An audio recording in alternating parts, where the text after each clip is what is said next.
પાટણ ગામના ધનપુરા પાસે હવે હત્યા બાદ કાર સળગાવવાના કેસમાં એક બાદ એક ખુલાસા થઈ રહ્યા છે। મુખ્ય આરોપી ભગવાન રાજપૂતની પોલીસે ધરપકડ કરી। લોકેશન ટ્રેસિંગ અને બાતમીને આધારે આરોપી ભગવાન રાજપૂતની ધરપકડ। ક્રાઇમ પેટ્રોલ અને સીઆઈડી જેવી સિરિયલ જોઈ ઘટનાને અંજામ આપ્યાનો ખુલાસો। 1 કરોડનું દેવું થઈ જતા વીમો પકવવા માટે ષડયંત્ર રચ્યાનો ખુલાસો। આરોપીઓએ અલગ અલગ 2 જગ્યાએથી મૃતદેહ निकाळ्याનો ખુલાસો થયો છે। અત્યાર સુધીમાં સમગ્ર ષડયંત્રમાં 9 આરોપીઓની અટકાયત કરાઈ।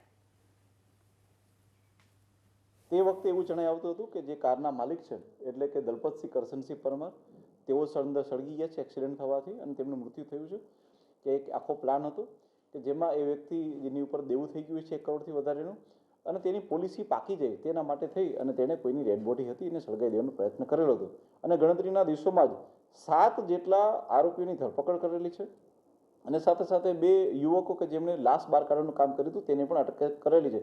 આમ કરીને પોલીસ દ્વારા અત્યાર સુધીમાં કુલ 9 જેટલા આરોપીઓની અટક કરવામાં આવી છે અને સમગ્ર ઘટનાનો પર્દાફાશ કરવામાં આવ્યો છે।